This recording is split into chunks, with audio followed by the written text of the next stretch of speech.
চলুন দর্শক বন্ধুরা, আজকে আপনাদেরকে নিয়ে যাই ভারতের বুকে অবস্থিত মিনি সুইজারল্যান্ড ভ্রমণে। তার আগে একটি কথা বলি, অবশ্যই কিন্তু আপনারা আমার ভিডিওটিতে লাইক কমেন্টস দিয়ে শেয়ার করবেন, কারণ আপনার একটি লাইক কমেন্টস শেয়ার উপরই নির্ভর করে আমার ইউটিউব চ্যানেল সেটিকে প্রমোট করবে কি করবে না।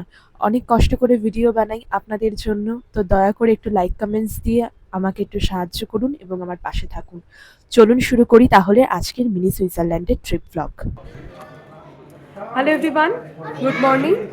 তো আজকে হচ্ছে 26 মে আর আমরা আছি কিন্তু ডালহৌসিতে। এখন আমরা বেরোচ্ছি ডালহৌসি সাইট সিন ভিজিটের জন্যে। আজকেই কিন্তু আমাদের হিমাচল প্রদেশের লাস্ট ডে। তো লাস্ট ডের ভিডিও আশা রাখছি অনেক সুন্দর হবে। তো দেখতে থেকো, রোদের জন্য তাকাতে পারছি না। তো বেশি কথা না বলে চলো শুরু করি আজকের ব্লগ।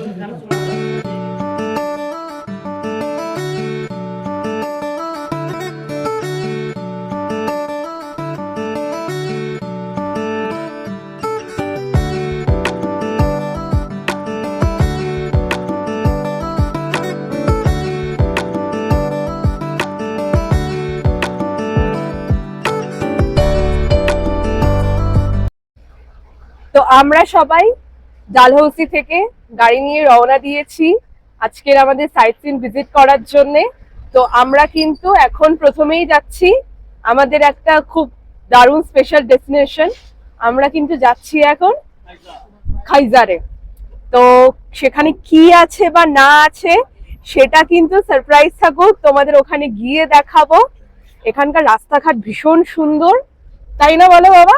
একদম একদম, মানে দুর্দান্ত, প্রচন্ড সবুজে ভরা। মানে এই বেঙ্গলি ক্যালকাটা ডালচি বিবাদী আমাদের কলকাতা সেই বিবাদী বাগ এখানেই চলে এসছে।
আমরা ফাইনালি পৌঁছে গেছি আমাদের ডেস্টিনেশনে।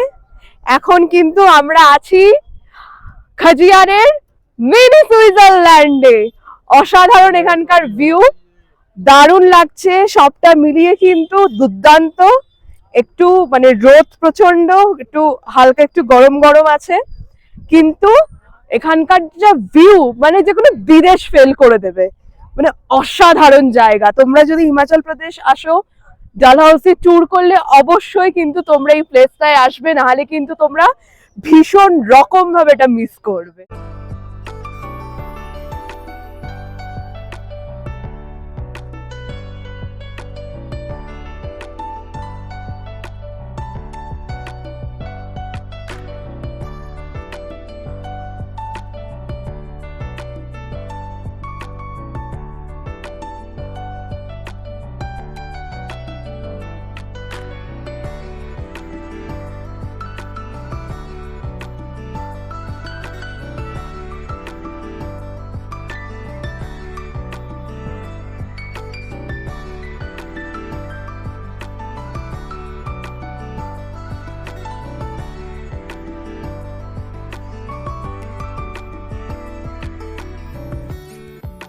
এখন এখানে হবে ফটোশুট।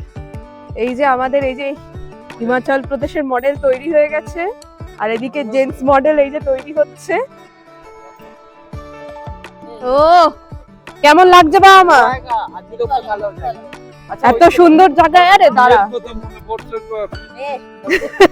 বিশ্বাস করো, বিয়ের কথা মনে পড়ছে। ও কি সুন্দর, ও কি লাগছে, অসাধারণ। ওরে বাবা বাবা, क्या बात क्या बात। হ্যাঁ ওরা ভয় পাচ্ছে। ও কি লাগছে, দারুণ।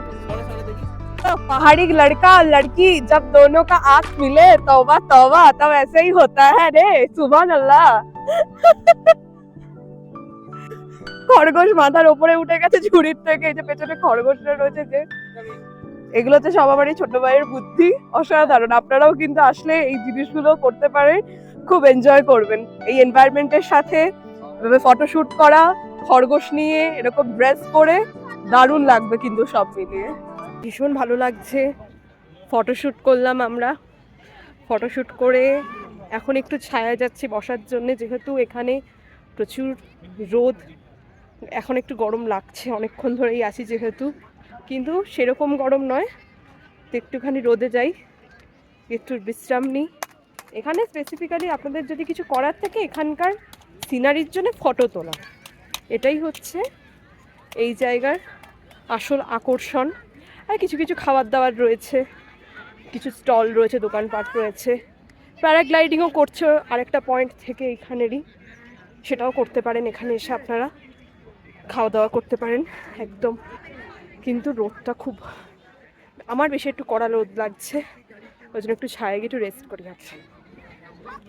তো এখন ফাইনালি পৌঁছে গেছি আমাদের দুপুরবেলা লাঞ্চ করার জন্যে। এখন কিন্তু ঘড়িতে বেজে গেছে 5:15 বেশি, দেরি হয়ে গেছে। ডালহৌসি থেকে, এখন ডালহৌসি বাস স্ট্যান্ডের কাছেই রয়েছি আমরা, খাজিয়ার থেকে নেমে পড়েছি।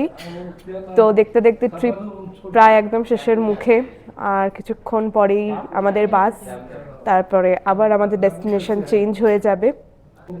তো সবাই মিলে এখন রয়েছি ডালহৌসিরই একদম বাস স্ট্যান্ডের সামনে, মাউন্ট ভিউ নামে।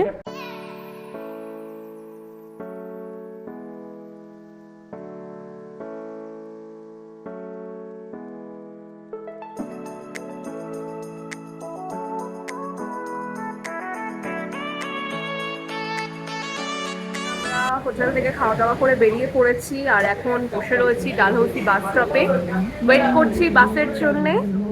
8টা নাগাদ আমাদের ডালহৌসি বাস স্টপ থেকে হচ্ছে বাস, এখান থেকে আমরা চলে যাব সরাসরি নিউ দিল্লি। নিউ দিল্লি থেকে তারপরে হচ্ছে বাড়ি। তো এখন বাজে 7:05, বাসের টাইম হচ্ছে 8টা, সরি 7:40। তো এখন বাসের অপেক্ষা, বাস আসবে 7:40, এখানে ক্রস করবে। এখন বাস আসার অপেক্ষা, দেখি কখন বাস আসে। পরবর্তী ভিডিওতে অবশ্যই আপনারা চোখ রাখবেন। আমরা পাঞ্জাবে গিয়ে পাঞ্জাব পুলিশ আমাদের গাড়িতে তুলে নিয়ে গেছিলো, কী কারণে সেটার জন্য চোখ রাখবেন আমার ইউটিউব চ্যানেলে।